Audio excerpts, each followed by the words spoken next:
Kalau benar mau demokrasi menang, jadikan threshold 0%, pastikan blockchain sebagai hitungan alat suara, lalu menangkan New Mind di 2024 karena Bosman tidak akan terbeli oleh oligarki. Di kantongnya ada 11.000 triliun.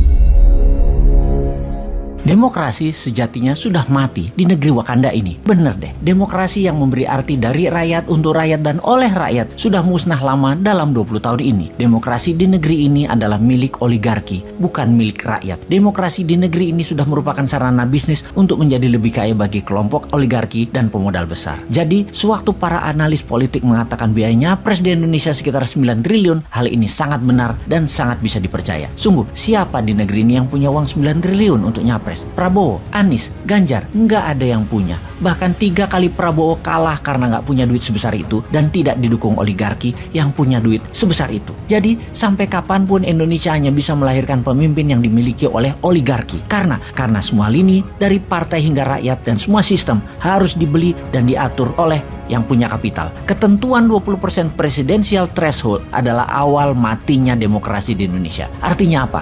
Untuk mencapai ketentuan 20% saja harus merangkul partai lain, dan untuk merangkul ini tidak cuma-cuma, harus bayar mahar. Setelah dapat threshold 20%, apakah sudah cukup? Ya hanya cukup untuk mendaftar ke KPU saja. Perjalanan masih panjang fulus keluar setelah mendaftar dari KPU tersebut. Kita hitung berapa biaya itu. Bervariasi di partai kelas menengah dan atas, paling murah 1 triliun. Di kelas menengah partai minta antara 400 sampai 500 miliar. Plus ada tambahan beberapa kursi kementerian dan jabatan berpotensi menghasil cuan lain yang mereka minta. Bisa dibayangkan dari mana calon capres untuk bisa membiayai mahar partai kalau tidak mencari pemodal. Di sini Indonesia akan selamanya dikungkung oleh oligarki jika ketentuan presidensial threshold tidak 0%. Dengan ketentuan 0%, siapapun bisa maju tanpa harus tergantung dukungan partai. Dan ini bukan yang dimaui politikus yang menunggu bayaran oligarki. Setelah mempunyai perahu partai, maka tugas penting berikutnya adalah mengamankan suara. Harus punya banyak saksi, harus punya banyak duit untuk membayar uang operasional para saksi, agar para saksi itu terus-menerus menjaga kotak suara dari tingkat kampung, kelurahan, kecamatan, kabupaten, provinsi, hingga ke KPU pusat.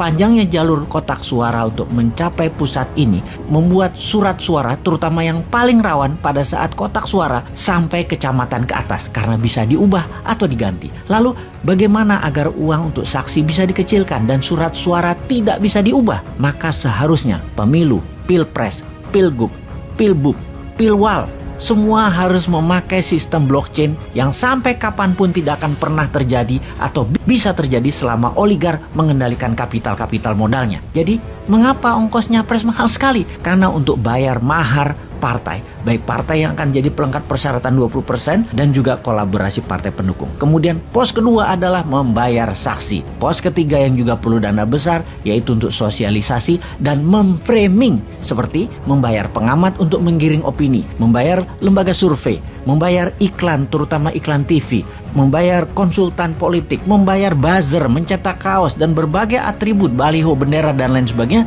serta biaya-biaya posko. Di pos berikutnya yang perlu dana besar untuk membeli suara rakyat adalah di pedesaan. Satu suara itu sekitar 30 sampai 100 ribu rupiah per kepala, dan ini ada bandarnya. Biasanya sang bandar akan menghitung suara di mana yang bisa dan mudah serta murah untuk mereka beli. Sekarang di tahun 2024, siapa capres yang punya 9T? Satu pun gak ada. Sekali lagi, yang punya duit triliunan itu hanya oligarki. Bayangkan, satu oligarki bisa modali antara 2 sampai 3 triliun selama nantinya kebijakan pemerintahannya akan menguntungkan mereka, yaitu balik modal plus laba. Ya bayar 9T itu. Bagi oligarki, biaya capres yang hanya 9 triliun itu kecil. Jadi, sungguh demokrasi sudah mati di Indonesia ini, yang dibikin oleh pejabat yang berkuasa dalam 20 tahun terakhir ini bersama oligarki. Juga, mulai sekarang kita bisa jelas melihat yang anti threshold 0% Mereka adalah yang anti demokrasi dan mereka adalah agen oligarki apapun alasan mulutnya mengatakan. Singkatnya, mereka antek oligarki. Kalau benar mau demokrasi menang, jadikan threshold 0%, pastikan blockchain sebagai hitungan alat suara, lalu menangkan New Mind di 2024 karena Bosman tidak akan terbeli oleh oligarki. Di kantongnya ada 11.000 triliun.